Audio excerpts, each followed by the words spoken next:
On this episode of Beer, Blues, and BS, Kidder's going to give us an update on the whole Metallica situation. I got some bad news for JS Gunslinger. We're also going to talk TV, Star Trek, video games we're playing, the usual stuff.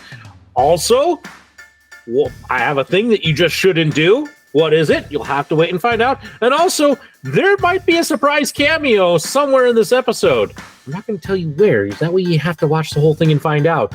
But that's okay, because you're in a good place. Welcome to the show. The Mark Kidder. Pour a cold beverage, pull up a seat, enjoy time with friends. Triple B! Well, the Triple B sucks. Okay? Come on. Whatever, man. This is Beer, Blues, and BS. Online at beerbluesbs.com. Good evening, ladies and gentlemen, and welcome to Beer, Blues, and BS, the podcast that's experimenting to see if the color of the can makes the beer taste any better. I'm your host, Howard Blues, here, as always, with my co-host, the man, the myth, the legend, the Mark Kidder. Kidder, how you doing tonight? Howie Blues. I feel like I need to borrow your phrase because it's just one of those things. But I won't, because it's your thing. And for anybody who wants to steal it for themselves, you can get the merch right now, this very moment at beerbluesbs.com. Click merch, or at streamlabs.com/beerbluesbs/merch. If you want to go that far, or just streamlabs.com/beerbluesbs. Please, we need money. So help us out. Support the show. Please subscribe. Yeah, all of those things. That's all good. But Kidder, it sounds like you are in need of a beverage, sir. I am. And judging by the way that we started this with you on hold, I think you need a beverage as well, if you can get to one. I have two sitting here, ready to go for everybody's favorite segment, What's on Tap? But hey! I was gonna let you go first, good sir. Okay. Well, as you can see behind me, I have the M72 Blackened Limited Edition whiskey, made at home safely from Phoenix, which got the shirt on tonight. One half. Found out that the makeup show, which is tonight, that I am clearly not at, is the other half of this poster. So the other shirt looks like this, but the rest of the design, it looked cool, Anyway. And then, of course, the M72 Metallica tumbler. And then, as we talked about, the Fry Ranch whiskey last week, they made it home safely through all the turbulence. I'm glad they did. I was hoping for your sake that they would. Yeah, me too. And my wallet. Let's see. How about one of the... I know Local Geek isn't here tonight, but... I feel like I need to just have this because I need a good beer to start out with. And it's Local Geek. So, number one, he's going to know what this is. It's that one. Oh, the W. I can tell you what that is. It's that one. It's the... I thought it was a 31, like section 31. Yeah, no, it's the wheat base beer that he was using while he was making the shandies. So it's just the wheat beer, none of the fruit juice or lemonade mixed in. No filler for you, so you're going to absolutely adore this one when you get to try it. It's up in my fridge. I thought about it. Okay. Well, I will have it and enjoy it thoroughly. A big thanks to Local Geek and his Eternal Immortal Brewing. Cheers. What's on tap for you? It smells good. Oh, no, you could. Let's making sure we got the reaction shot, man. No, you didn't.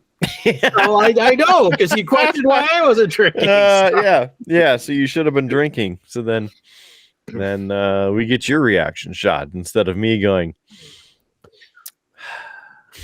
Well, it'll still probably be good because as I kind of hinted in the intro, Kidder, I forgot to mention this last week.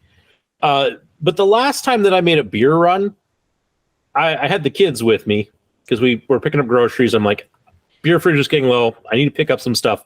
And Junior is really into the color green. So last week when I had this Founders Day Cap Lime, it's because when I was trying to pick out, what beer to get, he pointed to every single one that was in a green can, and that's what made up most of what ended up in my cart. So continuing, and you'll see a lot more of these green cans. We'll see how well he did with this color selection strategy. So tonight's green can is the supposedly refreshing and juicy Samuel Adams Seasonal Take-A-Day IPA. So that's what I got here. A crush of orange tropical hop aroma and just the right bitterness makes you want another sip. Skip out and enjoy your summer with this bold new IPA. 12 floral ounces, 6% alcohol by volume, 35 IBUs. It is an ale brewed with orange peel. And, Kidder, I'm not as up on all of my beer glassware. So I don't know if with this barcode here, if they're trying to tell me that this is the correct glass I should be drinking my IPA in. But if it is, that's cool.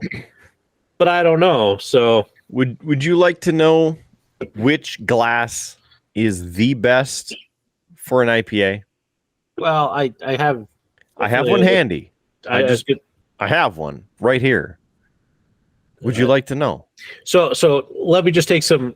Let me do a little mental predictions, Kidder, because you're either going to say that it's made out of porcelain, or two, it's a pint glass with the from us, with our triple B logos and such. That would have been my. That's a very astute guess. Something like this, you could drink it out of this if you want. Of course, the triple B pint glass, which is available beerbluesbs.com and streamlabs.com/beerbluesbs/merch. However, hey, Orion's interested in knowing what glass you should drink this out of as well. And it just so happens I have it right here. And that would be to just toss the whole thing in here. Just let it go, man. Just no matter how hard you try, just toss it in. I see. I was close. I was going with porcelain, thinking that you were going to just flush it down the toilet, but that joke's too far away to do with the skirt setup. Well, so yeah, I'd have to go mobile for it. Yeah.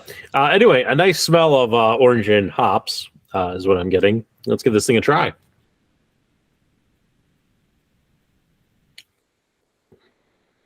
Yeah,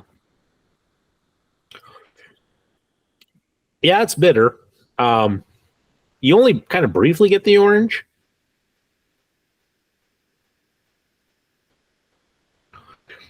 What's kind of surprising me about this, Kidder, is it's like smooth.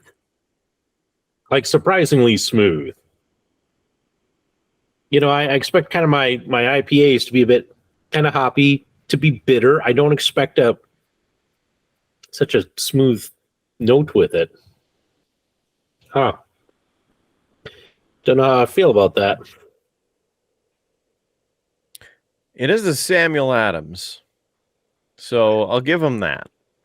Because that's probably why it's a better one. Yeah. Yeah, I mean, you just get a very slight citrus. Not a lot, not real strong. And you get the bitterness. But otherwise, it's really pretty smooth. That's an interesting. I don't know if I like it or not. I need to ponder that one for a bit. Right. It's definitely better than this one. Don't anybody ever drink this one. This is terrible. Just gonna say that. And that's your second one for tonight? No, this is just still on my desk from last week. Oh, see, I already forgot about it. So it's okay, Peter. You were in a bit of a mood last week. I mean, it was shortly after you had learned that you were going to miss out on the second night of Metallica. Mm-hmm. It's okay, man. It's okay if you don't fully remember everything we chatted about. Yeah, I am still in that same realm of feeling for that, and I guess even more reasons. So I have to ask, not to like keep poking the bear, but last Wouldn't be week the first one today. I'm never the first, man, but the thing I have to ask, and it's just more as an update, but I'm curious because last week when we were chatting, you were trying to find out if you were getting a refund or that side of things. And so I was just curious, are you getting a refund for the show you're missing tonight and such? Sure. Or are they like, nope, sorry, it's ours? So the good news is that, yes, there's a refund for those who were unable to attend the updated remake show, if you will, Make Good show, which is happening right now in Phoenix, Arizona. At first, I thought it was going to be that, yes, I can attest that I have better bandwidth, and so the signal will look better. But yeah, that's the other thing. So yeah, ended up getting it should have been half back because was able to go to one show, and even though Metallica sang a shorter show than what they were scheduled to, they cut 2 songs, which again, very sad that I missed out on Master of Puppets and The Day That Never Comes, but that's what happens. Not sure what they're doing tonight or what the show will be made up of, but I'm looking forward to seeing the set list for that and going from there. Also, getting ready to purchase the concert download, so I will get the first show and tonight's show when they're both touched up and fully produced for audio listening. Something I like to do is get the audio recordings of the shows that I attended, just as a little, it's extra money. The 2-night pack for the higher HD quality audio is $30, but it's $15 a show. They're playing for almost 2 hours technically, so right. I mean, it's truthfully for $30 for technically like 4 hours of show.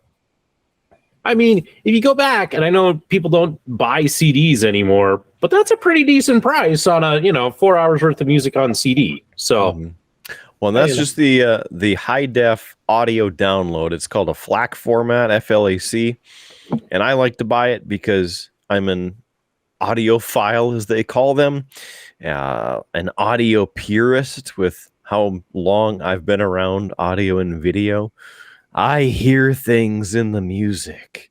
Maybe it's just my sadness. I don't know. But I get those. They do have the CDs available as well. Stand by. Let me hold on, Jake. Just let me see. Hold on. Well, while you're looking that up, I'm just going to throw out Blues Traveler does the same thing where they record every live show and you can get the recordings or CDs of the shows that you attend. At least they used to. I don't know if they continue to do that, but that was something that they used to do. There's a fun fact while Howard stalls, while Kidder fact checks. You're welcome. I can't fact check the Blues Traveler thing because I've never attended a Blues Traveler show, unfortunately. But the Metallica show, I can tell you, and I should say that the FLAC HD is $40, and the CD pack for this, because it is a 2-night show pack, professionally mixed recording available within days of the concert, so you can relive the show for years to come. They would send it out, and it comes in a special edition sleeve or something like that. And what they've been doing It's the 72, which is not on this shirt. It was on the other shirt, or just a handy dandy visual for you. So the 72 portion of the tumbler, what they have been doing for the shows is around it, it's yellow. And then in the 72 cutout portion is the design for the show or the flag for the state, city, region, etc. that they're in. So the Arizona one is cool because Arizona's flag is yellow and then has the star in the center with like the rays shooting out of it. And then there's some blue in there around it. Yeah. You know, visuals. Mhm. Howard's thinking, man, I'm going to have to like look this up now. Either look it up or Google search. But that's a future Howard problem. And current Howard doesn't really always worry about future Howard. So Current Howard's a dick. Future Howard will take care of it. Whatever. It's okay. Fine. It's okay. When I get to being future Howard, then I'm going to be like, damn it, Howard. Yeah, that's understandable. That's how it goes. That's how it goes. Let's see. I think they had the posting of it. They did put the posters up, like the limited edition posters, and those look really cool. Again, this was night 1, and then night 2 is the other half of it, which obviously I was unable to purchase the night 2 shirt because that's happening tonight right now as we sit here. So then, Kidder, my other question is, and you don't have to give a true yes or no. I know it's a ways out, but are you now contemplating, because the Minneapolis show has yet to happen? That's next year, if I remember correctly from our conversation. Are you thinking that you might attend that one as kind of a makeup for missing Arizona? I know you've been to Minneapolis and seen them in Minneapolis before, but just because they're so close and it could be a cheaper, trip. Yeah, driving hopefully less than the airfare. Although, a 1 hour flight, even with the 2 hour pre-game at the airport, if you will, going through security, checking luggage, that sort of thing. If I could get a ticket just to there for a pretty decent price, I might consider that. Now the rideshare prices, that's another story, which again, we talked about them. I think we talked about it last week, the 200 plus. There were some reports in LA of them being over $400 a ride. And even in Minneapolis, that's possible for next year by this time, because I guess both Lyft and Uber have been reducing the cost that the drivers, the pay that the drivers get versus the cost for the rider, right? So they used to get like 75% per ride. So if you had a $10 ride, you would get $7.50 of that ride. Now it's down to 50 or 40%, depending on the ride. And they have bonuses where you get an extra $1 to $5, depending on what's going on. So it almost doesn't make it worth it. So I don't know how many drivers will be left by then. And so there's a potential of even trying to rent a car. But then at that point, you spend, I'm just throwing spitballing numbers, because it would probably have to be Delta to fly, because it'd be the one way, or shortest is just one leg. Spitballing $450 a ticket, perhaps round trip, and then a rental car for, at least 4 days would be $150 perhaps. So there's, $600 right there. Do you just drive and spend the $200 on gas? right? And then it's your time at that point, because it's 8.5 hours depending on traffic to get into the metro and where you stay, and then how long it takes to get from where you stay to the US Bank Stadium, etc., etc., etc., etc. But to answer your question after a 4-minute roundabout thought process, I did look into it right away, and the ticket prices are more than they were in Arizona. So for the 2 nights, in fact, I think they're also more because it's through Ticketmaster instead of SeatGeeks. So that's the first thing. So as I pull this up, you had a thought. Well, I was just gonna hear Howard will stall again and say, if it was Howard, and because I hate driving in large cities, I guess my thing would be I would try and find the cheapest hotel closest to the venue, so that I wasn't having to do the ride share, except for maybe like airport to my hotel, and then I would walk to the show and back, and that would be me. That's the Howard blues. Please don't let me have to, drive through this, because I don't like driving through big cities because I don't know my way from point A to point B.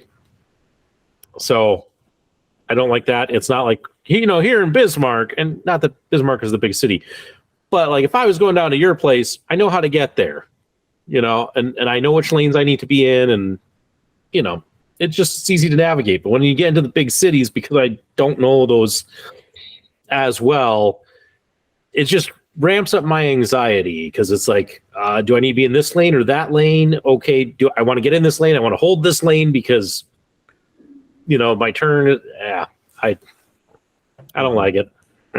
Good thing with Minneapolis and using navigation now, it's very easy to get around. Whereas before, when we first started traversing the giant cities of Minneapolis and St. Paul and had no idea what we're doing, that was a mess. And yeah, I'm glad that I made it out. So the cheap tickets, and to go off the thought as I was thinking as you were talking about it, when I went to Full Gear,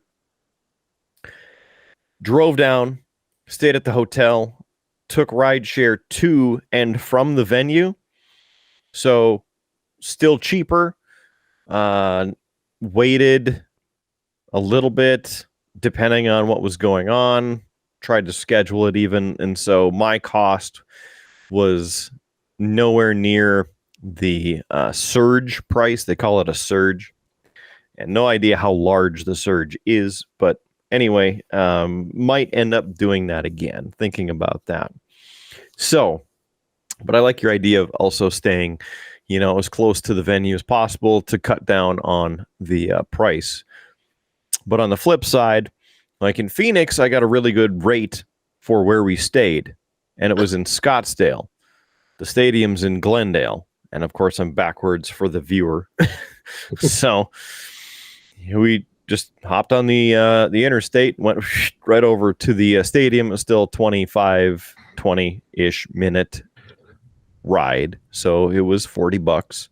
But to park on site there is $30. So again, right? It's like the lesser of 18 evils. What do you get away with? Right. No, I would agree. There's a lot to look into it, which is, again, why I wasn't necessarily expecting you to have a total yep, we're doing it, yes or no, because there is all those variables to weigh in and such. Oh, I sure as hell want to go. And I believe Z is working on going as well. So they're potentially even cutting the ride in half for a price or something like that, right? Because he's going to have to go down. I have to go down. And that would just also be more fun of a ride, jamming to Metallica for 8.5 hours each way. So I was able to swim through the Ticketmaster system. Are you ready? No, but hit me anyway. Okay. Went into the filters and I applied. So then all of the taxes and fees are on these prices. So we don't have the guessing game of the ticket is $5, but the taxes and fees are $300. So the nosebleed top level seats, and it doesn't differentiate between like the first row or the last row in the upper bowl, is $193.85 per person. That's a 2-day pass. Yeah. So you get that seat for 2 days. So $100 a ticket. Okay. Now, if you move into the suite-ish level, I think they're the suites, they are $300 per ticket, so $150 per night. The lower bowl at $361.50, and that's on the side. If you get so on the sides, they're like $360. In the middle, they're $650 per seat. The field is $406.50 a person. Again, 2 nights, $200 to be on the floor per show. The snake pit, which is the center ring in the middle of the stage, is going for $1,800 for the 2 shows. So again, $800 per show. But typically the people in there get the set list from the stage, get drumsticks from Lars, get guitar picks from James, Robert, and Kirk. Get to sing along with Metallica. Yeah. I wouldn't mind sitting in a seat just to be up a little bit, and so then my ass has something to sit in, because we got in at 4:00 local time. First band, Mammoth WVH, went on at 6. Now, I told the story of what we occupied our first hour with, basically, and so maybe that was even worse, because we were going up and down from the field level to your normal first level of the building, the concourse level. So, do I pay? Well, I guess on the short side, straight in the middle, they're $929 for 2 nights per ticket. On the other side, they're about $581. So, again, I didn't mind being on the ground. They have these giant areas, and I think I've talked about them when this started, where it's the Lux Eterna package, and you and 7 of your friends have a platform with chairs, and it's elevated above the rest of the crowd. And so that part was really cool to see. And I think you get to keep the chairs with it as well. So limited edition chairs and all of that. But I saw the one right next to us had like 5 or 4 people in it. So I'm like, can I just go up there? I'll take the chair. But the audio sounded good where we were on the floor. And of course, we were right by where they entered to get on the stage and exited from the stage. So, that was also worth it. My feet still kind of hurt, but I'm getting old, so there's that. So, I mean,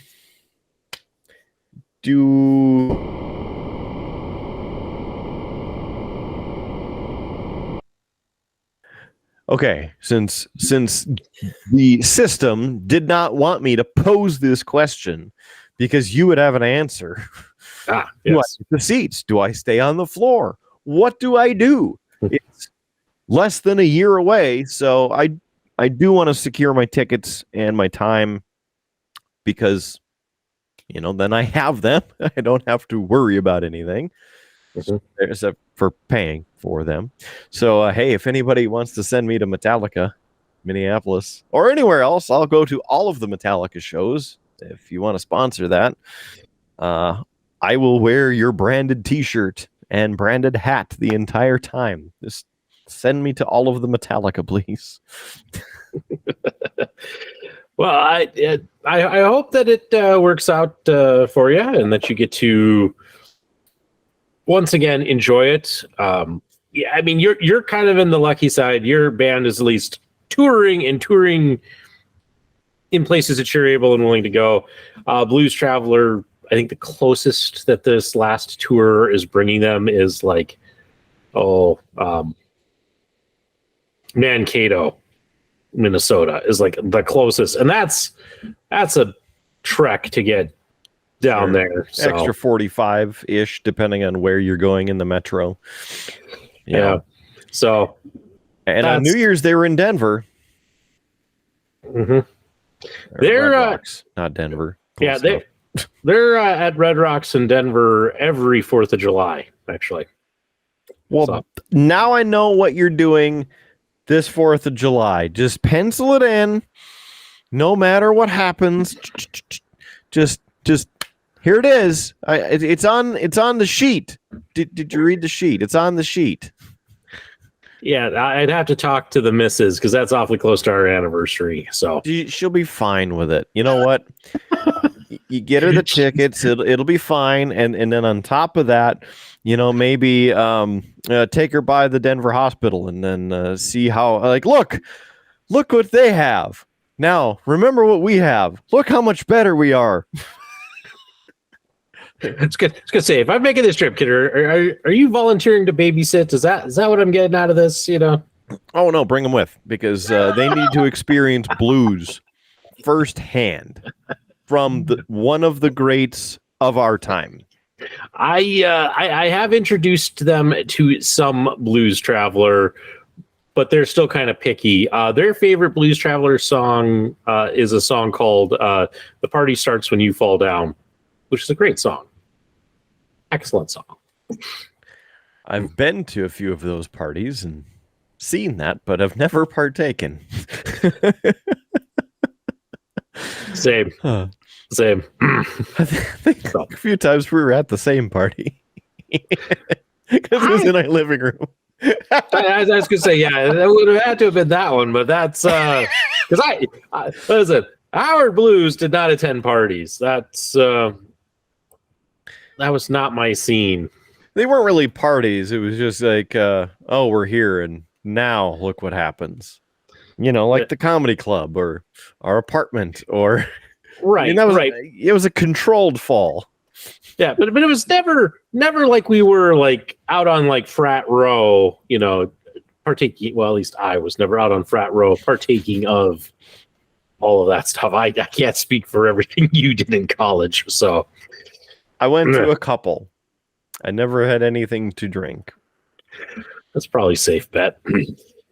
I went to a couple, and truthfully, I sat because obviously we have very similar mentality.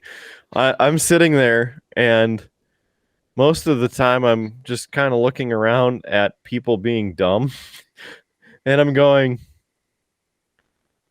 "What's the attraction with doing this?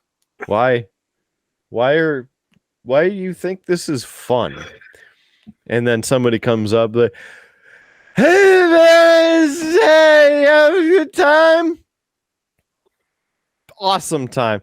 You need some drink? I'm good. I got one already. Okay. Just want to make sure good. Okay." Yeah. See, and with my superpower of attracting weird people, like that would just be like the danger zone because every weird drunk person would try to be my friend, and I just don't need that. I can only handle so much of that ability. Mm-hmm. So, Kidder, I know you know where I'm going to go with this, but Ticketmaster.com. No, Metallica tickets. No, I was going to talk about some bad news because we've already been talking about the bad news you had to deal with last week. Yeah, we got let's some just bad continue it. news this week. Got And, some bad news. I should phrase it as we got some bad breaking news so that I can use the graphic. Huh?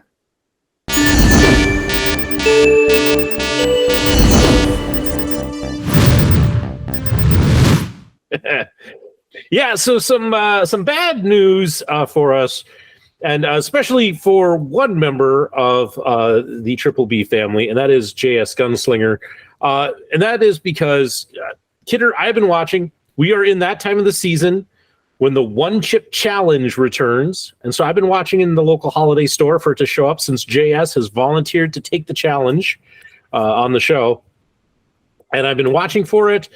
And wouldn't you know, a news story comes across my feed that you will send me also again later. But unfortunately, the One Chip Challenge is being canceled this year. And all of the chips are being pulled from the shelves. And this is in part due to the death of a teenager who partook of the One Chip Challenge. Now, I did not have time to read the whole story, so I don't know what all the circumstances were. If he, ate more than one chip, if he just had a bad reaction to that chip, or, I know sometimes with that One Chip Challenge, it's also how long, after you eat the chip, can you go without drinking milk or something to subdue it? I don't know what all the circumstances were surrounding this. I just know that, unfortunately, a teenager was killed partaking of this challenge, and that is why it is coming to an end. So I don't know if you read the article and got more details, but... So to quote the article, and I quote, since we've got some bad news, and I quote, on the website for Paki, they made a statement that, quote, although the chip has a clear and prominent labeling highlighting the chip is not for children or anyone sensitive to spicy foods or who has food allergies, is pregnant, or has underlying health conditions, they have seen an increase in teens and others not heeding the warnings. So they pulled them from the shelves. On September 1st, a 14-year-old, several hours after his parents said that he took the One Chip Challenge, passed away there. His cause of death has not been released, and officials say it's too early to know if consuming the chip actually played a role in his death.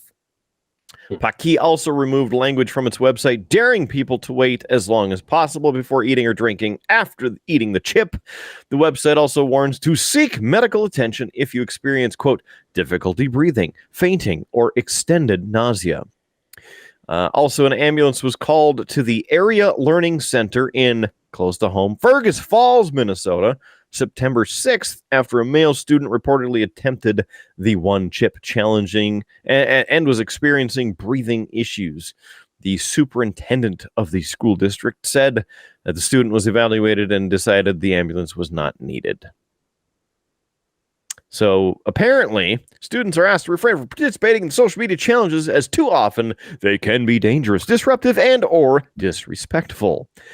If you have purchased the product and you would like a refund, call 1-866-528-6848. That's 1-866-528-6848. 1-866-528-6848. Yeah, so some sad news, because it means we're not going to get to see JS try it on the show. And I was really curious, because we both know that JS loves spicy food, and probably out of the three of us would have handled it the best. I'm really kind of out of practice on my spicy food, so I can't say that I would do incredibly well with it. But yeah, it would have been interesting to see. So a little bit of disappointing news for us. And people, I understand you do things for fun, but take those warnings seriously. That's my general take on it. So, yeah, pretty much. But that's how it goes. Yeah. But since we're speaking of social media, Kidder, it just so happens that you were sending me some images, maybe even a little video, from another Triple B family member the Midnight Rocker. Yes. And he was up to something interesting. Please tell us more. Well, he's got a few things happening right now. He's actually still streaming. And even though if you watch or are listening to this, he's probably still streaming. You can find him at twitch.tv/MidnightRocker101, twitch.tv/MidnightRocker101. He's at the Mall of America. He's hanging out. He was running around. He was walking, but, walking the hallways and past the stores and talking about things happening at the mall. And he happened to stumble across First Wrestling. Let me move it over here. So I am looking toward the camera anyway. It is a pay-per-view event that's happening. It's probably almost done by now. At the Mall of America Rotunda, the same place where Monday Nitro took place a few times and other wrestling events. They held this last year around this time, and it is called, in case I did not mention, Saturday Night Nitro, if the redundancy effect isn't redundant enough already. So, happening Mall of America. He happened to stumble upon it. The couple photos and video of the action happening there. You can watch it on Fight TV, and it was like $15. I don't know if it's still available on demand, but check Fight TV and their pay-per-view and whatever. Aside from that, here are some of the matches.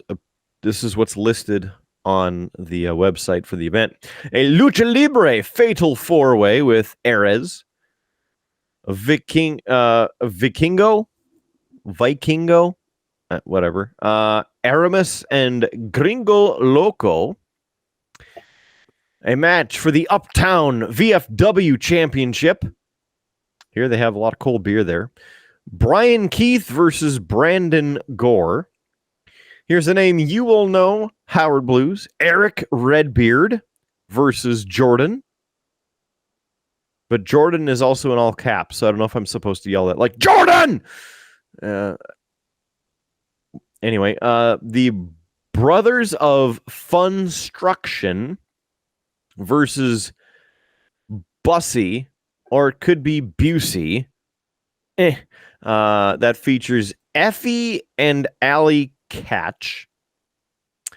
And then the also scheduled to appear the WrestlePalooza champion Devon Monroe, Badger Briggs, Ray Horace, Darren Corbin, not to be confused with Baron Corbin, Mile High Magnum Dak Draper, the frontman JC, plus much more. I don't know who much more is. He must be new on the scene.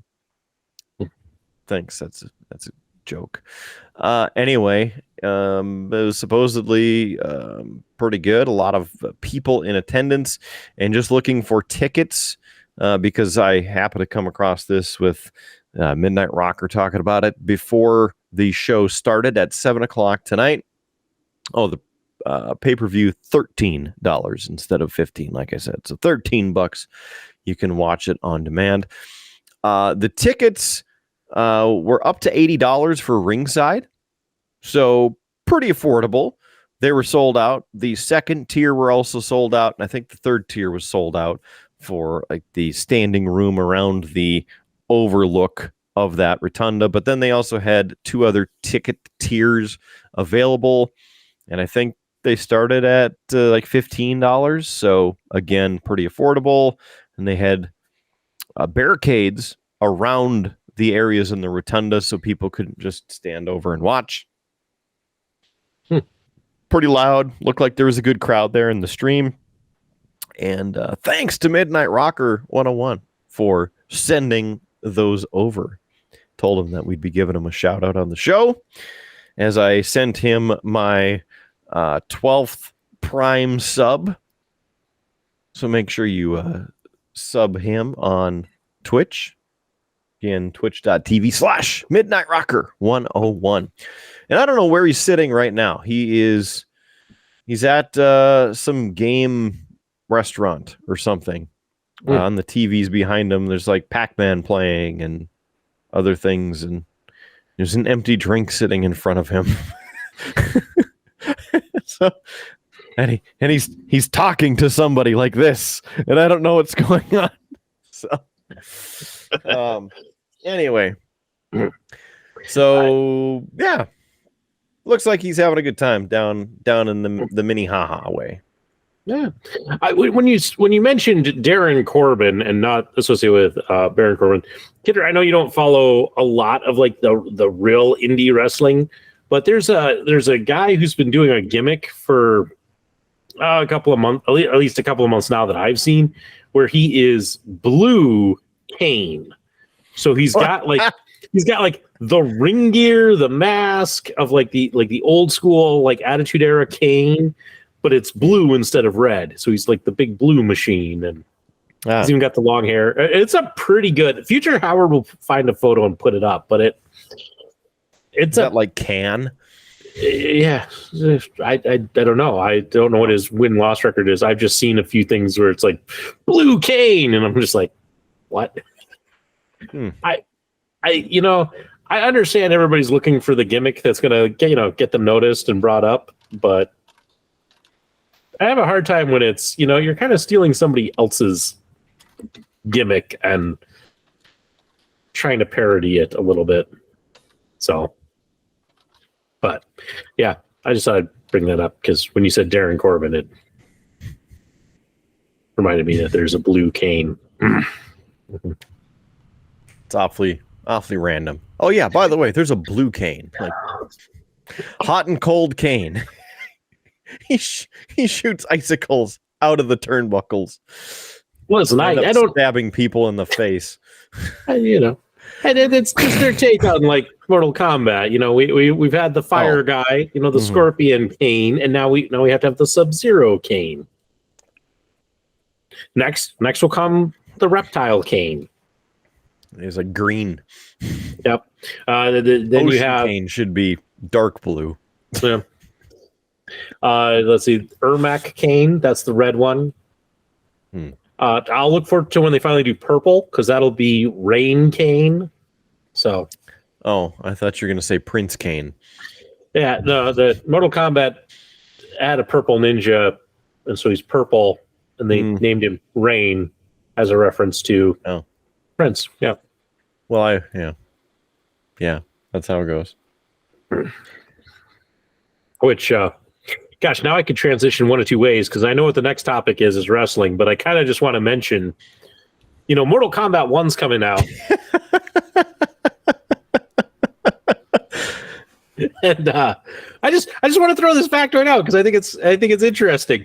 For 30 some years, NetherRealm Studios has been trying to get a single individual involved in the game, and they finally got it, and it's coming out in Mortal Kombat 1, and that is Jean-Claude Van Damme, the guy who Mortal Kombat is actually kind of originally based on, is voicing Johnny Cage and such. So they finally got Jean-Claude Van Damme, and according to Ed Boon, that was the last big get that they really wanted. So they've kind of worked in all of the other people like Rambo, the Terminator, RoboCop that they've ever wanted to do, and now they, after 30 years, have gotten Jean-Claude Van Damme.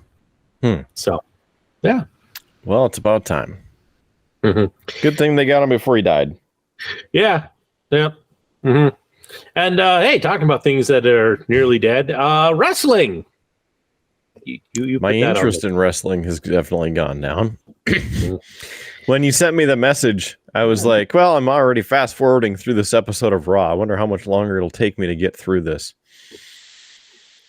And the answer was not much longer, because I finished that up and then came down here. So just a few minutes. I've not watched much. I'm going to go through the recordings probably at full speed. Maybe watch a little bit of this, a little bit of that.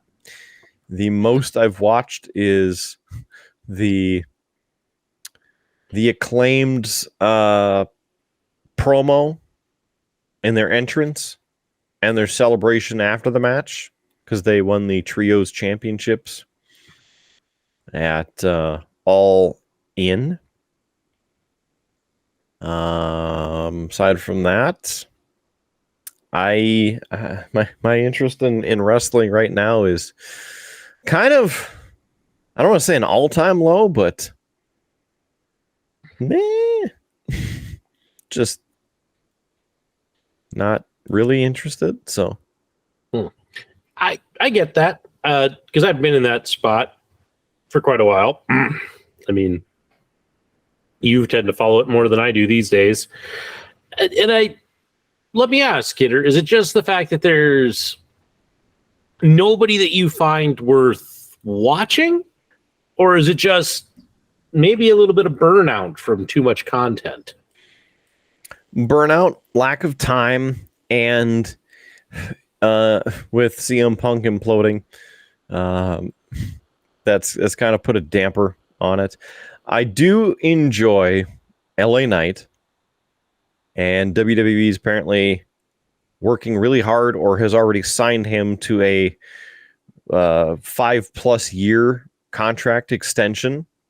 So good on them for doing that. He is my high point of interest in WWE right now. I'd say number 2 would be KO. Mm-hmm. And number 3, I mean, Edge is done at the moment, so I don't I don't even know who number 3 would be at this very second. On the AEW side, FTR, still very interesting. Enjoy watching the Acclaimed and Orange Cassidy. Blackpool Combat Club, but pretty much everybody else. I guess I will say MJF and Adam Cole have had some hilarious promos with their friendship, broship, whatever you want to call it. I think I mentioned it a couple weeks ago with the trip to Outback Steakhouse. Mm-hmm. I shared that. I hope you got a chance to watch that couple-minute clip. No? Okay. I know it exists. Your assignment, putting it on the sheet underneath buying Blues Travelers tickets for next year, and then underneath Metallica tickets for next August.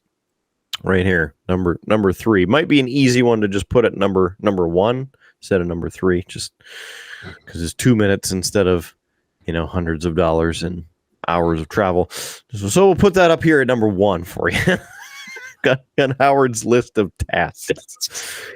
Yeah, I mean, I think you got a pretty solid list there of, because I think you and I tend to follow the same kind of stuff and have the same interest. I would add on the WWE side Asuka, but that's because I like Asuka. I also like Shinsuke Nakamura, but I haven't really ever done a lot with him. So he's feuding with Seth Rollins right now, and he's back to evil Japanese Shinsuke. Mm-hmm. I had seen that, but that's it.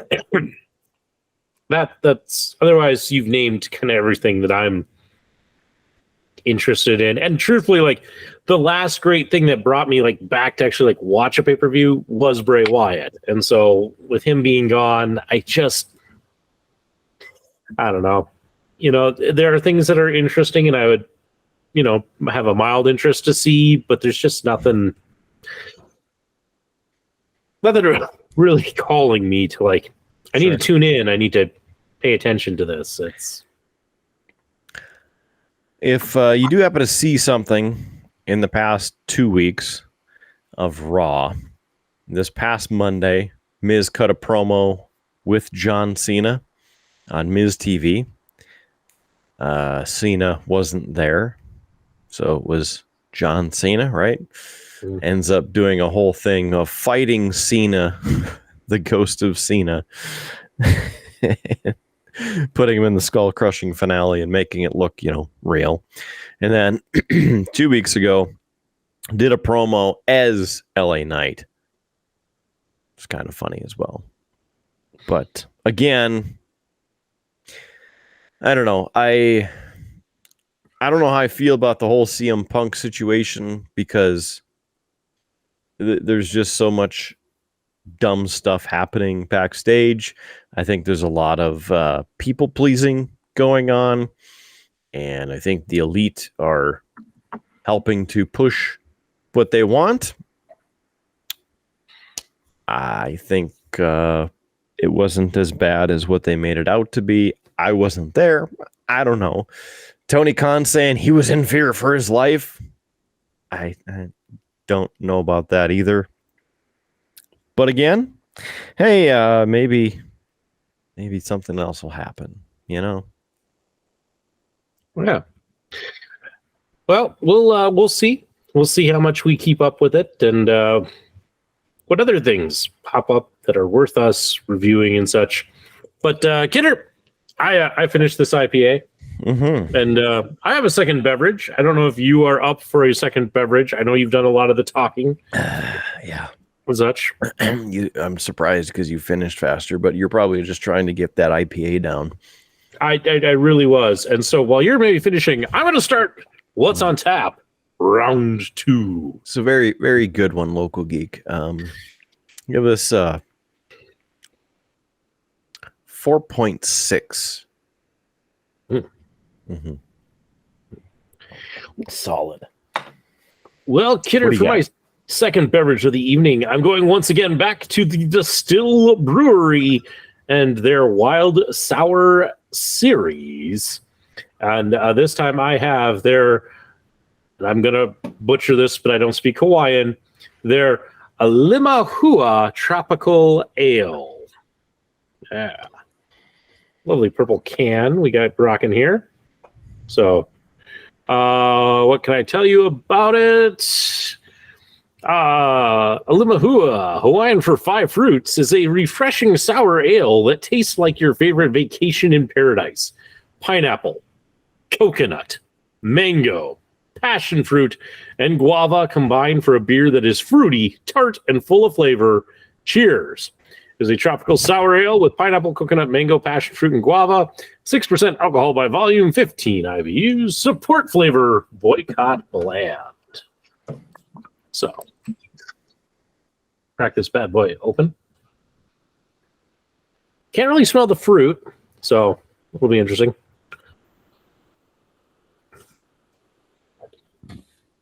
Huh. That's really pretty good. That is really nice. It's got that nice sour tartness right off the bat, but not too powerful. And the fruit mix is a nice fruit mix. I personally, Kidder, cannot taste the coconut because I know you are not a fan of the coconut. Correct.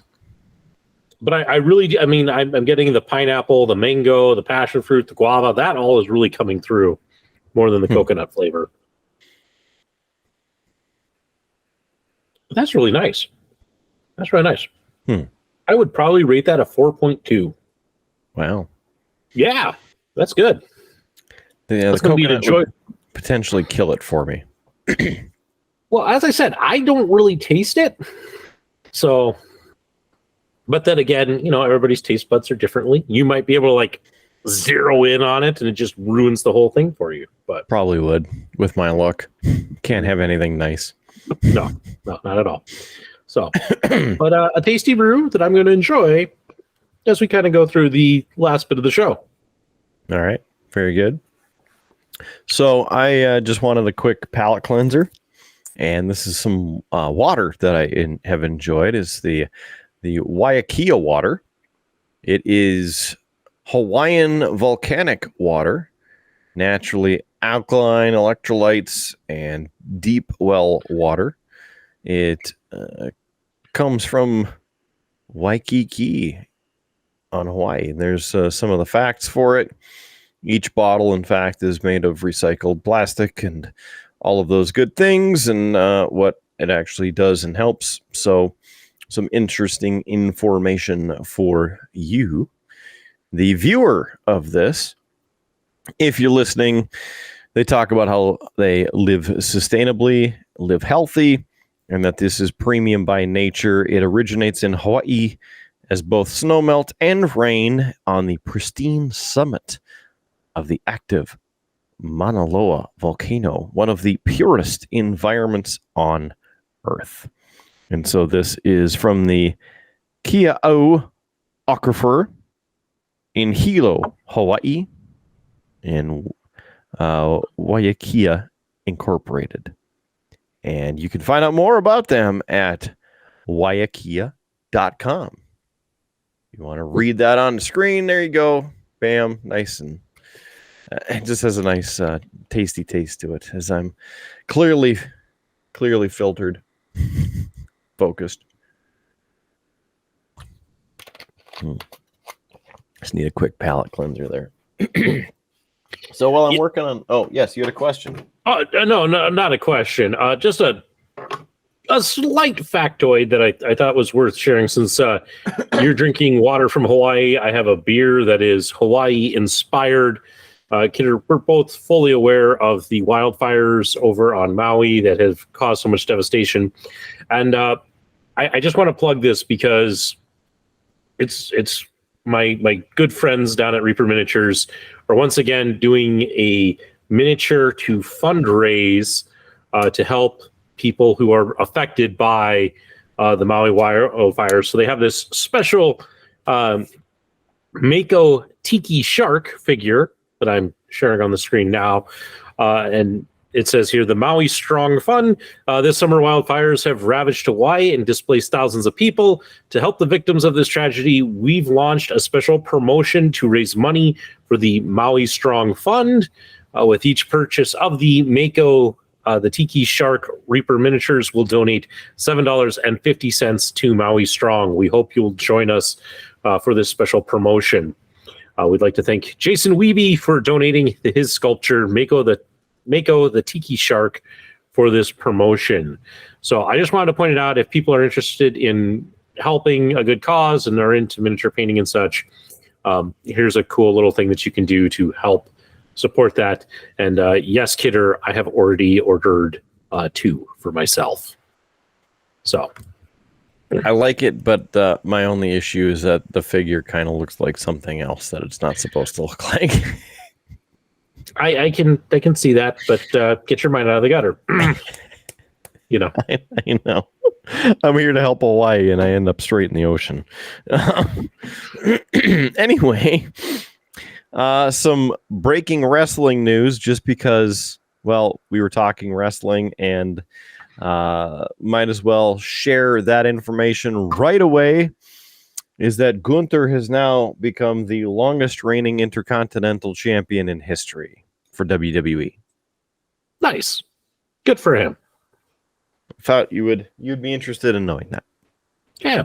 He's had some good top tier matches. So for me, I believe this was, I don't remember if I picked this up or if this was in the Local Geek Spy Network bundle, but this is a summer ale, Juicy Golden Ale, in fact, from Long Trail Brewing Company.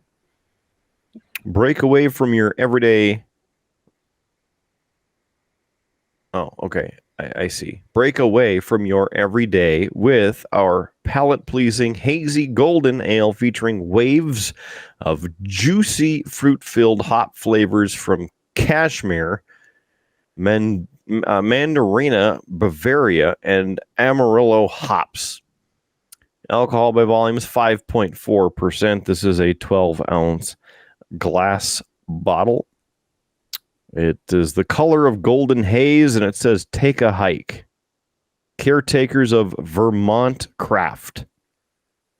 And this comes to us from Long Trail Brewing, Bridgewater Corners, Vermont, and Windsor, Vermont. Take a hike on up to the junction of Route 4 and 100A, longtrail.com. There's a little info for you as we pop this thing open, and start to take our hike to getting through the rest of the show. Oh, look at that. It's the taste of Vermont on the bottom. Or I should say underneath the cap. Come on. Big money. Big money. Whammy tonight. Whammy. There it is. Look at that crystal clear picture. Wow. It's practically high definition. All right. So there's that. Oh, what else do we have on the docket here? We have quite a few different things going on. I'm getting pumped already for STLV 58, August 1st through the 4th, 2024. And then, of course, I'm going to try and finagle my way to the M72 World Tour Metallica in Minneapolis. Yeah. And that'll be, if I can go, hopefully, my third and fourth times seeing them in Minneapolis. Let's see. Weekends here. Don't park on the grass. I have to cut my grass. No, nobody parked on my grass. I'm just saying don't park on the grass. Don't be that guy or gal. Yeah. Well, Kidder, I don't know if you've been watching anything interesting, but the missus and I have been partaking of the live action adaptation of the classic manga and anime One Piece over on Netflix. And it's interesting because Netflix has this like history of doing these adaptions of anime and them being terrible. About a year ago, we were talking about Cowboy Bebop. They were doing that one, and that one like tanked, and everybody hated it. So everybody both had the same word for it. I didn't even see it. Yeah, which is interesting because now I'm trying to remember if Tank is the name of the song that is their theme song for Cowboy Bebop, or is the artist who does the. Anyway, Future Howard will put it up there. But anyway, so everybody was kind of worried about One Piece and how this would go, and it actually when it came out, I saw quite a few people were actually giving it good reviews. Although it is clear that there were some critics who were like hinging on it not doing well and were like had their preloaded like reviews ready to trash it. And it's kind of backfiring a little bit because like the people who are actually watching are like, no, it's good. I don't know what these guys are smoking. I saw quite a few of those sorts of things. But I have partaken of 3 episodes so far, and it's pretty good. It's enjoyable. If you are a purist and you want everything to be like perfectly adapted, you're going to be a little disappointed because they changed some things. So not like major storylines, but just, they changed some things because One Piece as an anime and as a manga does things that if you were to actually try to do as like a TV production or even a movie production, your budget would be just incredibly massive. So there are some things that they clearly do to kind of change it to kind of cut back. So for instance, I'll share this one. It's not a huge spoiler or anything, but one of the first villains you're introduced to is Buggy the Clown, and you have a whole battle between the One Piece crew and Buggy's crew, and they kind of just shrunk it down to the Straw Hat crew versus Buggy himself, and just kind of cut out a lot of the side characters. I did that purely because, again, if you were going to do those guys, you needed then more actors, more talent, more special effects to pull off their abilities that happen in the show. So I get that. There are changes for why they're doing things.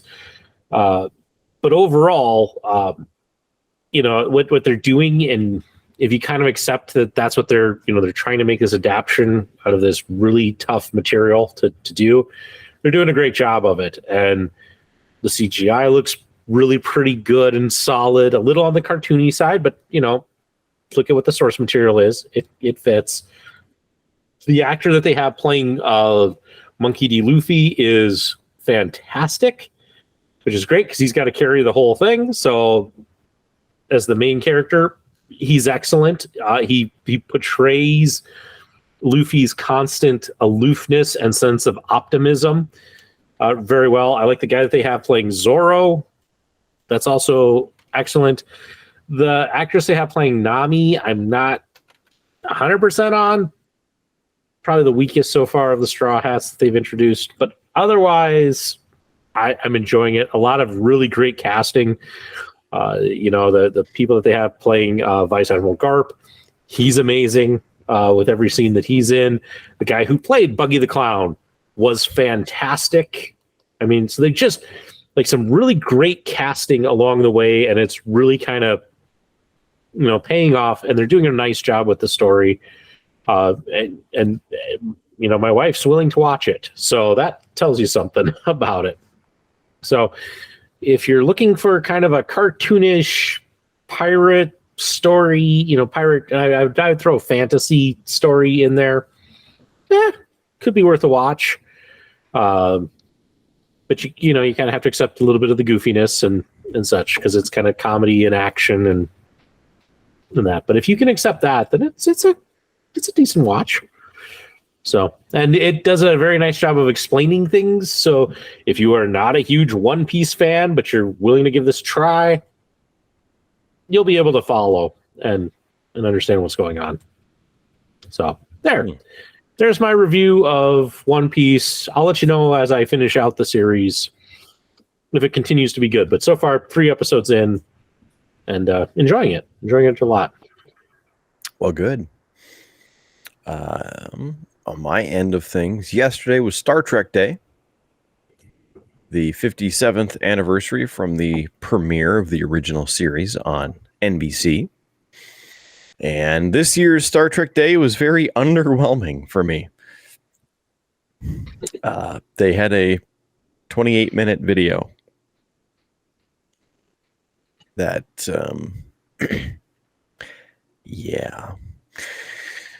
didn't really do much for me. There was a funny part with 2 of the actors from Lower Decks, Tawny Newsome and Eugene Cordero are the voice actors for Beckett Mariner and for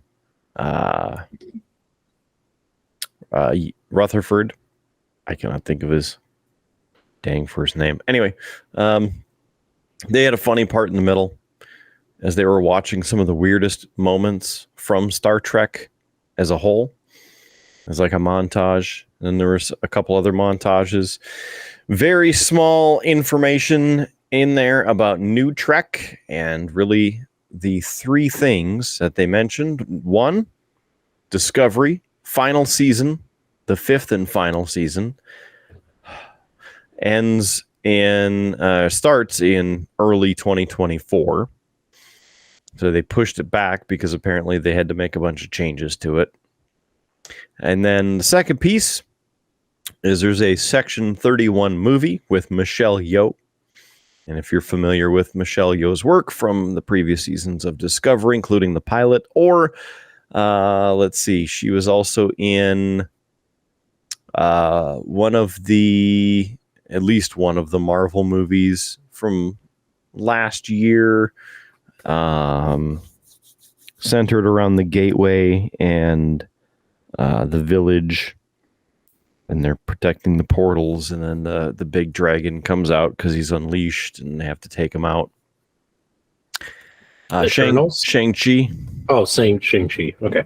Yeah. It took me a while to get the wheels going again.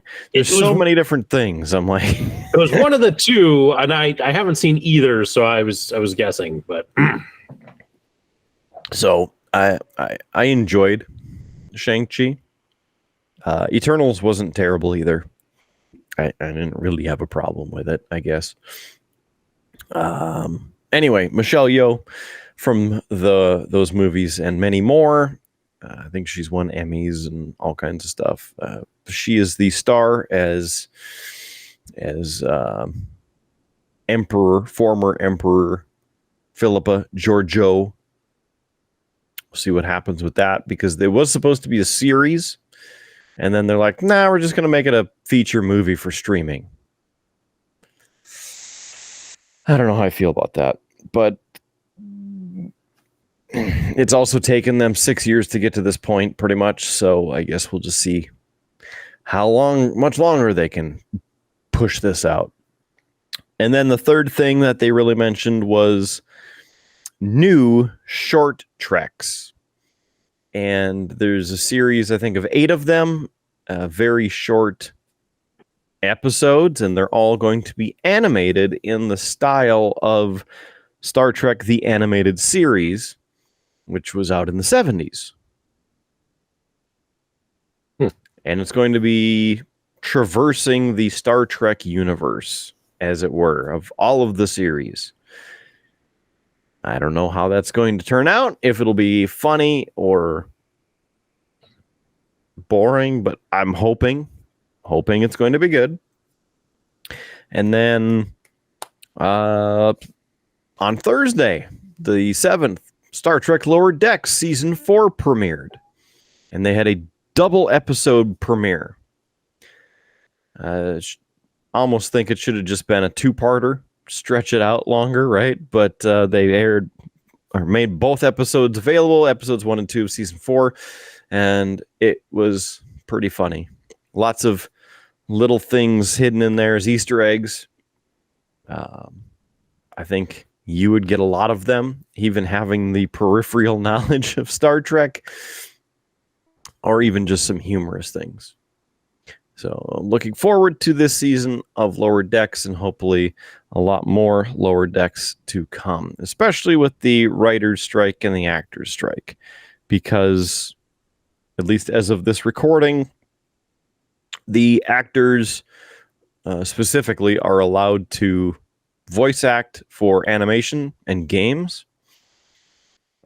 Just they cannot talk about their characters or movies that they've been in or different things of the screen variety of television, movie, internet production of regular video media. Now, I had heard that the Screen Actors Guild had voted to also include those other things, so I don't know where they are with that or what's happening with the strike, but just everybody needs to come to a conclusion. You know, the quadrillionaires don't need to have quadrillion dollars in their bank account and gain more.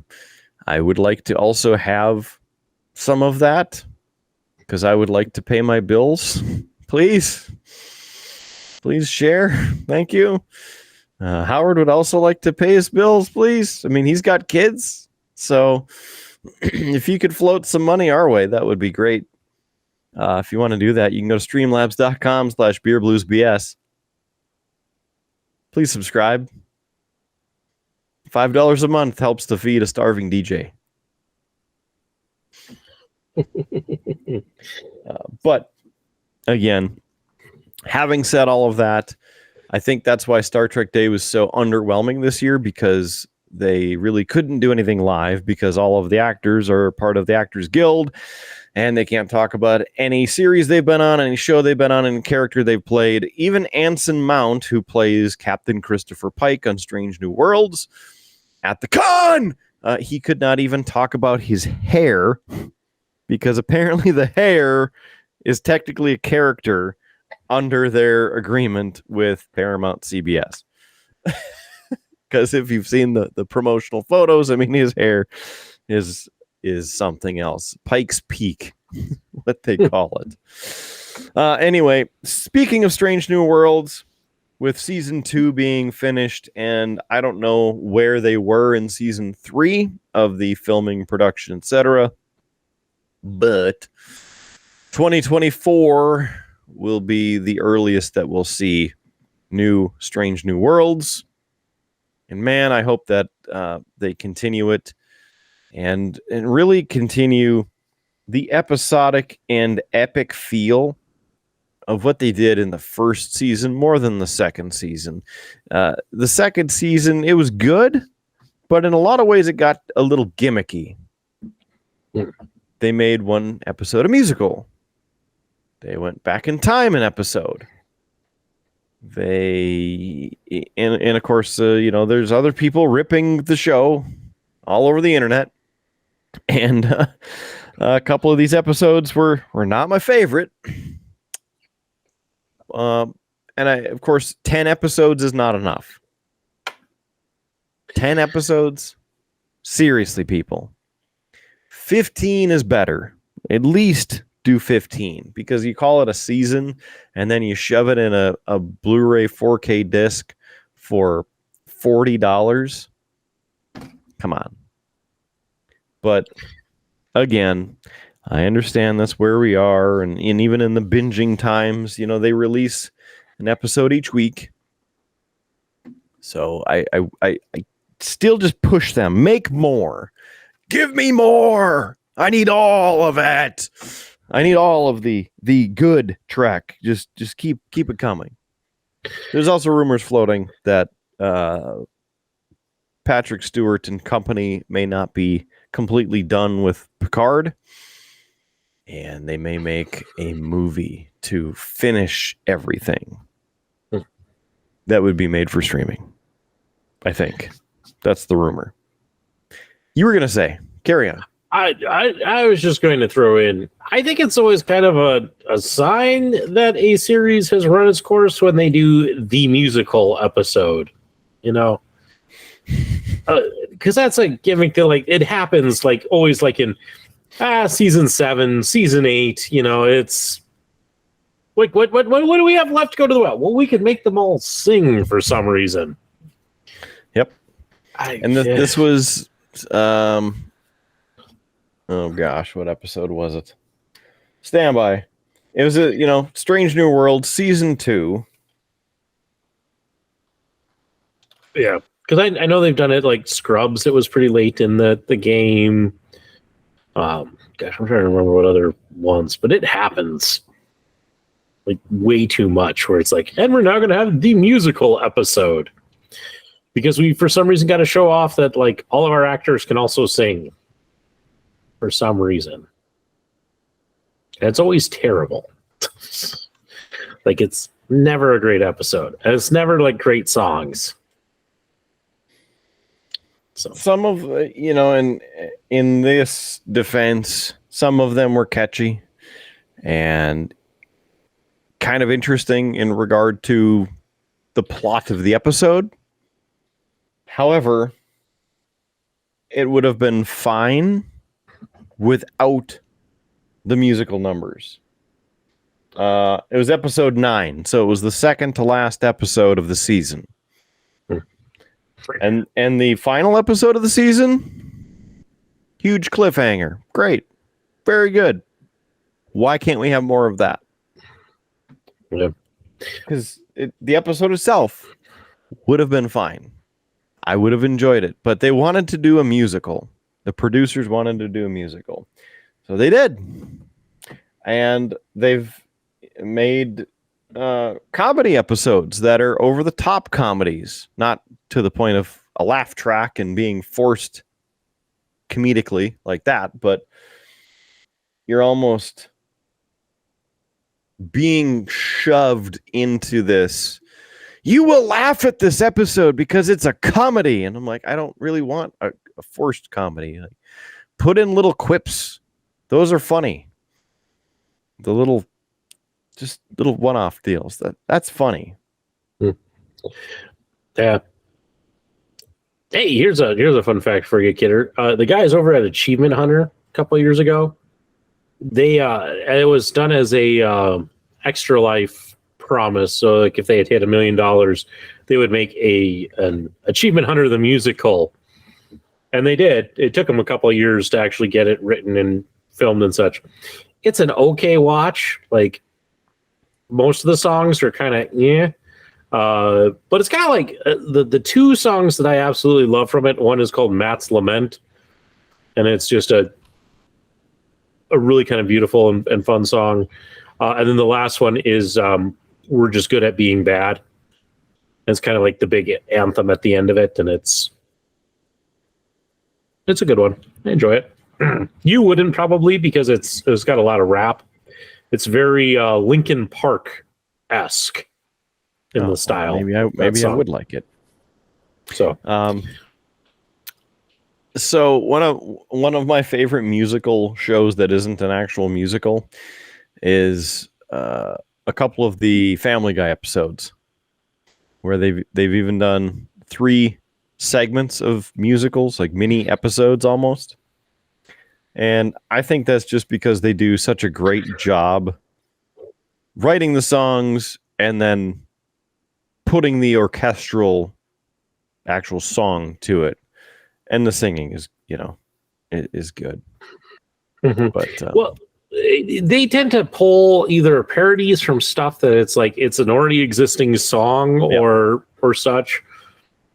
Or even if when it's kind of like their original stuff, it is just, but it's very well written. And that is one of the things that I don't think we always see from other shows that do musicals. Not every show can pull it off. South Park, the movie, surprisingly good musical and surprisingly good songs throughout that. And again, not where you would go for a musical kind of show or such, but they do a nice job with it. So it really depends, but I think you got to put some real love into it, and I don't know that it always gets like that. I think that in those cases, like with Seth MacFarlane, he loves music. He sings in his own band, as a hobby. He's got that training. It's not just a bunch of wannabe writers who have ambitions of, well, I could write a musical.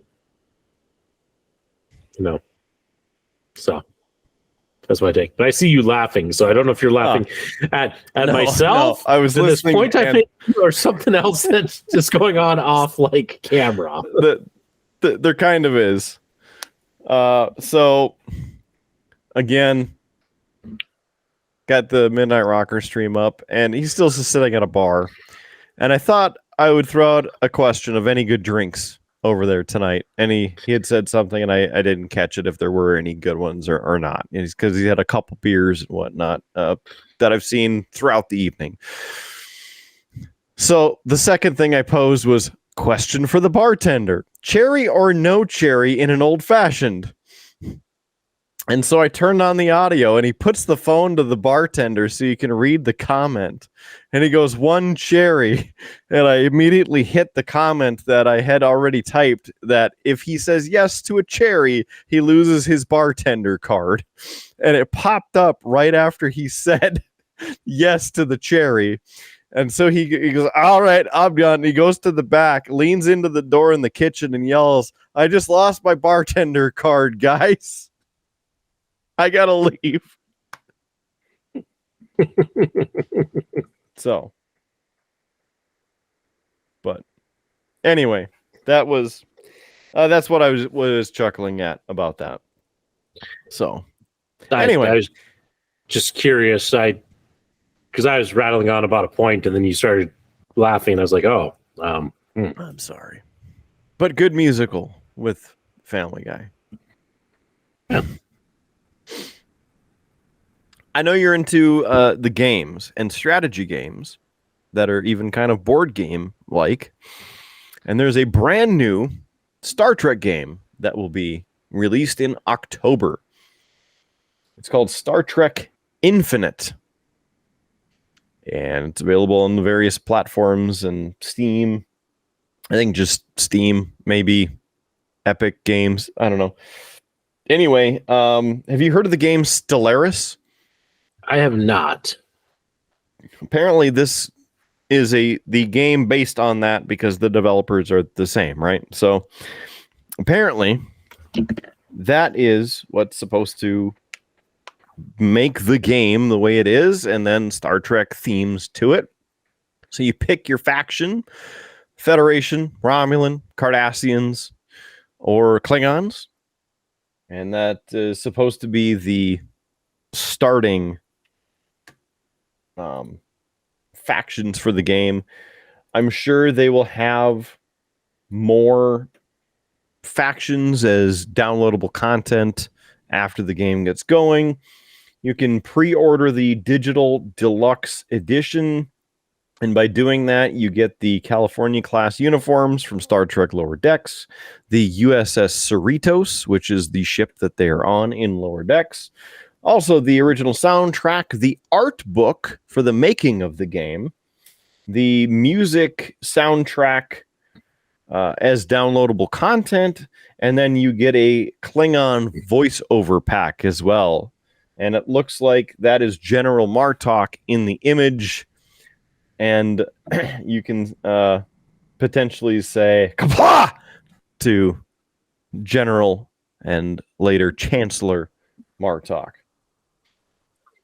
So it's a grand strategy experience that lets you play your own Star Trek story as the leader of one of 4 major factions in the galaxy.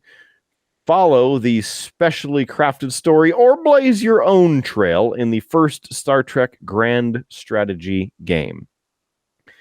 And to some degree, it looks like Civilization to me, or one of those types of games. And I don't know if you're researching it on your end as to what it looks like, but you have main characters, and you can recruit those characters to be part of your faction, I guess, or develop things such as the Enterprise D, certain classes of Romulan warbirds. You can go investigate planets, set them on, I don't know, auto, whatever. I'm very unfamiliar with different pieces of the game, but I believe you have played similar games because it's not like Armada, Star Trek Armada, if you remember the shipbuilding game and the fleet game like that. Because you still go to the different planets and you take over or invite them into your clan, run in different missions or different things, etc. So, interesting. Your thoughts?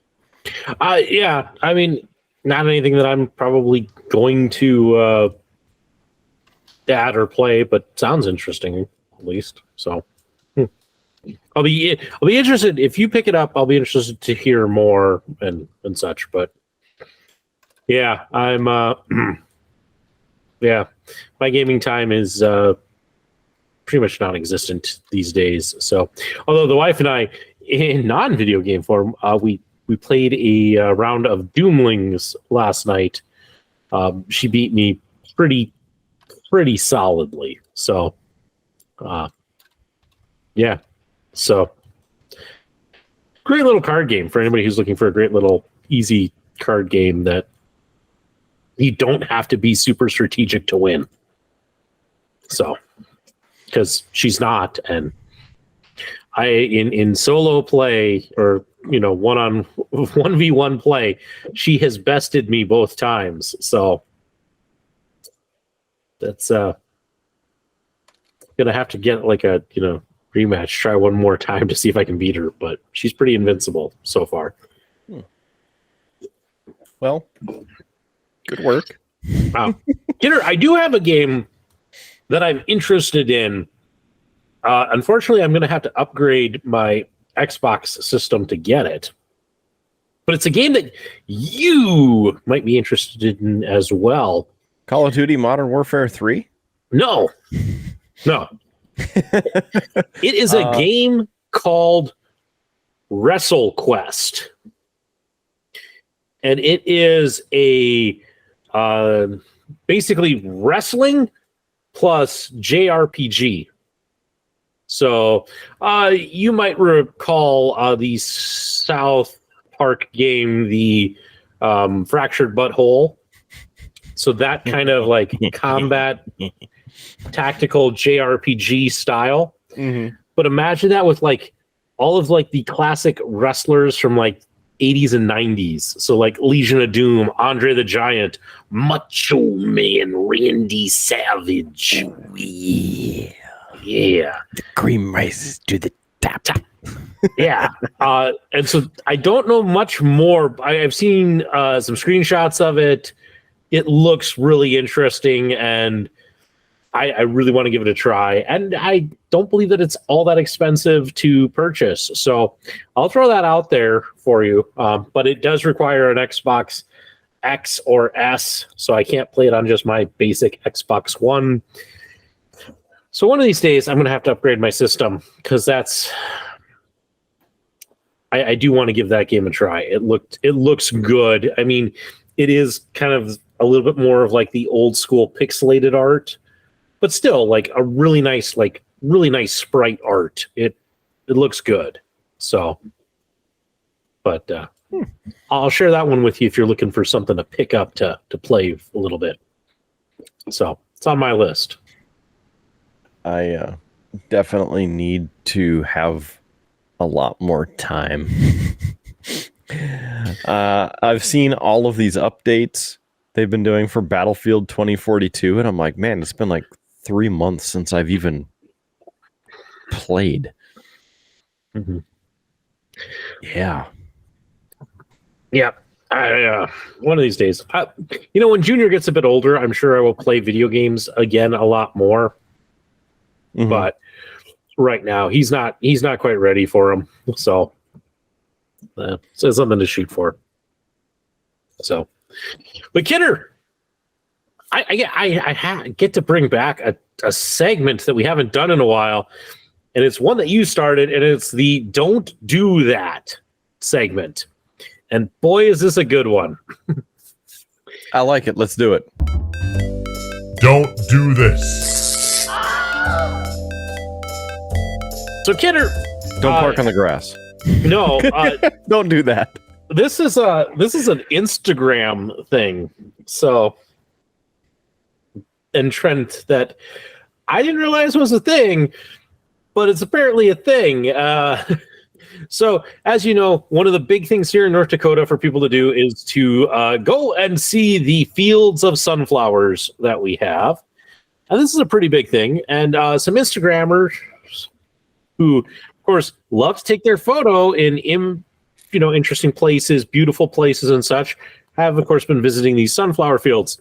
But, Kidder, farmers are asking all of these Instagrammers to do one particular thing when they come out to take and do their photo shoots. You want to take a guess at what they're being asked to do? They're asking the farmers. No, the farmers are asking the Instagrammers to do this. Get the hell off my property? Nope. No. Nope. How about ask before you come onto my property? No, because some of these, Kidder, are places that are like willingly allowing like people and families and these Instagrammers to come and see the sunflowers and take photos. So like it is a welcome like on there, but while you're on the property, don't do this one thing. I'll give you one more guess. Don't take the sunflowers with you? Nope. Okay. The thing that they're asking people to do is to leave their clothes on. Apparently, there's a big Instagram trend of taking photos of yourself naked in sunflower fields. This has become a problem because, as I said, some of these places are inviting families, to come and take photos with the sunflowers. And there's been several incidents of these families as they are navigating the sunflower field, stumbling upon Instagrammers who have removed all of their clothes in an attempt to try to take tasteful photos of them in sunflower fields naked. So, yeah, don't do that. Don't go on other people's property and strip down and take photos for your Instagram. Just don't do it. Especially when there could possibly be kids and other people there. Yeah, you know how people are. Yeah. So, on that, Kidder, weird and slightly disturbing Instagram trend. We've been talking for quite a while.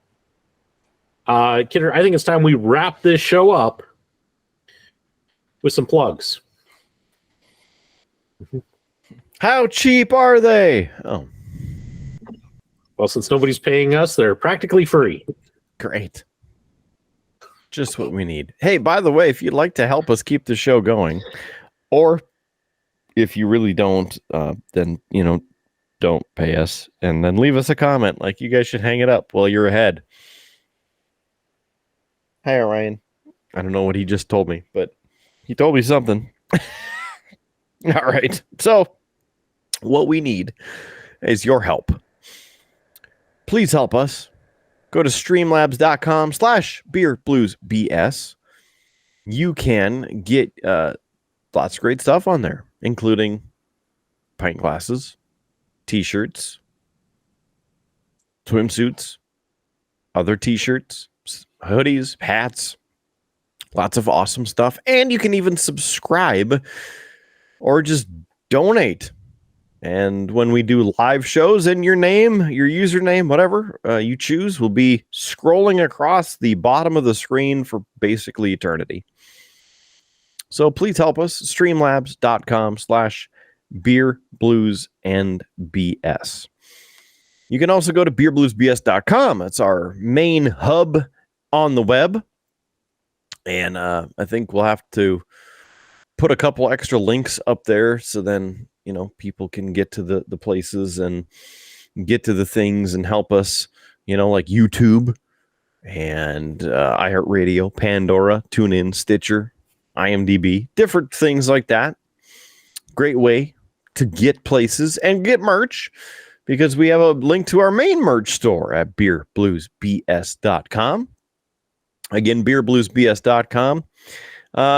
Would also like to throw out there a big thanks to friends down there in the Arizona way for subscribing to the show. Got a few subscribers, awesome people that I was able to meet, chat with down in the Arizona way. So thanks for joining the show. Also up in the Minnesota area there, we have Midnight Rocker.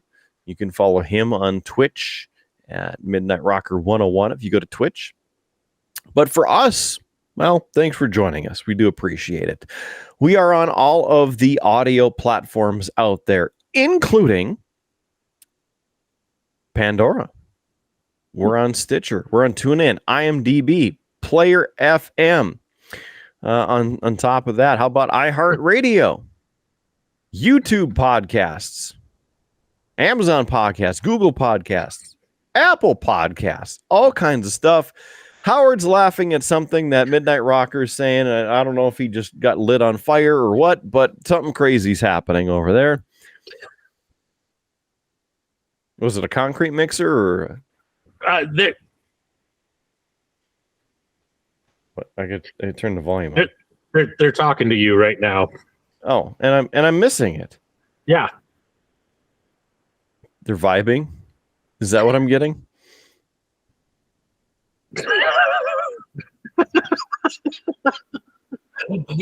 They're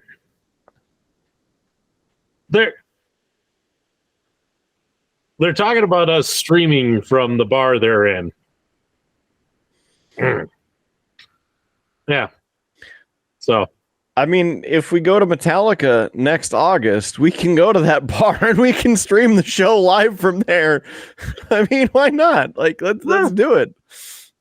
I told them you were busy reading cheap plugs, but they I think you missed it. So, I think you missed it. Anyway, let's see. So we're on all the audio platforms. Thanks for sticking with us, by the way. You made it this far. Congratulations. If you have an audio podcast platform of choice, just search for Beer, Blues, and BS. Even if you have multiple ones, just subscribe to us. It's absolutely free. Hit the thumbs up. We'd appreciate it. So please join us on all of those. It'll help us reach even more of awesome people like you. The video version, if you're watching this, thank you for sticking with us. And every week, it's available on YouTube. Just go to youtube.com/@BeerBluesBS. Or when you go on YouTube, just search for Beer Blues NBS or Beer Blues BS. You will get to us. Please click the thumbs up, subscribe, smash that sub button now. We need your subs. We need your likes. We need all the love to keep us going. We need your donations. Help us keep the show rolling. Keep it afloat. You know what I'm saying? Surprisingly expensive to do a podcast of any kind of production level. So help us on out. We'd appreciate it. BeerBluesBS.com or streamlabs.com/BeerBluesBS. All right there, Jaco. Pretty much covered enough of it for tonight. Any closing thoughts? Just mostly that it's been a week this week. It's been great to sit down and actually get to chat with you, Kidder. And looking forward to next week when we get to do this again. And who knows what interesting topics we'll have then. So it's always a good time. But that's my final thought. It's been good to chat with you. It's been always a pleasure and a fun time hanging out with you, brother. And you at home, on the road, wherever you, the proverbial person or people joining us, thank you for being there. We do appreciate it because, we could do it without you, but it just wouldn't be as much fun. So thanks for making it this far in the show, the best damn podcast around. I am the man, the myth, legend, Mark Kidder. He is Howard Blues. Remember, there's free beer tomorrow. Keep your glass at least half full. And we will catch you on down that Minneapolis via Phoenix Tucson Highway. Have a great one. See you in the next episode of Beer, Blues, and BS. You have been listening to a UA production of Beer, Blues, and BS. If you enjoyed the show, help others find out about it by rating the show or leaving a review at your podcast listening service of choice. Thanks for listening, and may your glass never be empty.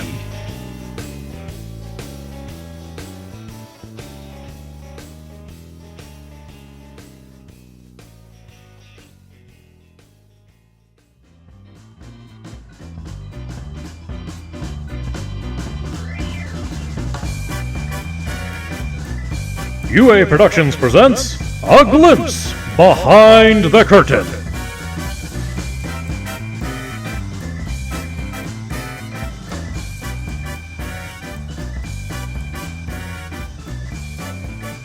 All right. That's a pretty good episode. Pretty solid episode. Pretty solid. I wonder if Midnight Rocker's still talking to us. It was one of those, because you were talking about it, I'm like, well, gosh, I need to go in. I need to, redo my Prime sub. So I was doing that. And I noticed that he was talking, and I'm like, well, I wonder what he's saying. And I was like, Kidder, you got to consider, they got the greatest streaming setup down there. You guys could do the show live from here. He was having a whole conversation with you. I typed in, I'm like, Kidder's doing cheap plugs right now, so he can't hear you. So that is definitely true. So let me see what I can do here. He's still talking about you. Oh, he's saying I need a bigger career to feed your big ego.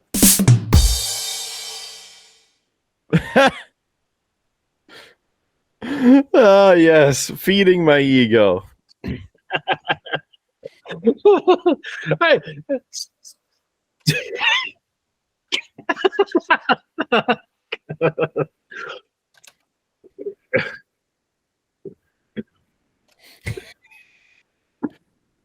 The sad thing is, like, we don't have his feed to match up to this for like us laughing at it as you and I are poking shots at each other in the comments.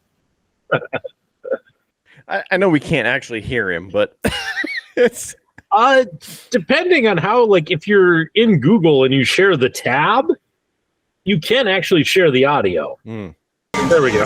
Hey man, not video brother hanging out with you. No, there you go. It's all good vibes, man. It's all good vibes.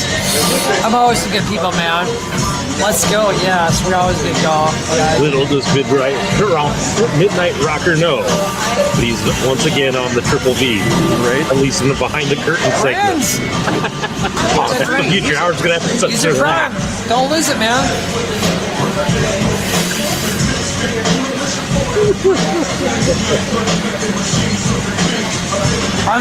You're back on Beer and Blues at the stream, bro. When are we doing this? Because dude, I'm hooking you guys up. We're doing it now. And Rand, That's what we're doing it. I He told, doesn't know we're doing it. Is it Alicia? No, Ellison. I told Ellison, Rand, about you, man. I'm coming back. Plus, Rand. Just gonna take over the. Parts There's an ad. guaranteed. No. Hey, Dave. Yep. There's an ad. How are those new wipers? We're not even getting revenue from that. Amazon Music Library. We had to wait like 28 seconds. He's probably got some great clips that we're More missing. new music, more album drops, more wild performances. Thank you guys for the Beer Blues and podcast. I'm out here streaming at the Okay, hold on. What's up, guy? What's up, Beer Blues and podcast? I'm out here streaming in Minneapolis at the Wisdom Gaming Center. Hope you guys are doing good. Cheers to everybody else. You guys, make sure you guys share the podcast everywhere possible on the Beer Blues and podcast. How was that? Was that like a feature? I can do it again. I'll do it one more time if you need me to do it. Okay, I'll do it one more time. Okay, I'll do it one more time.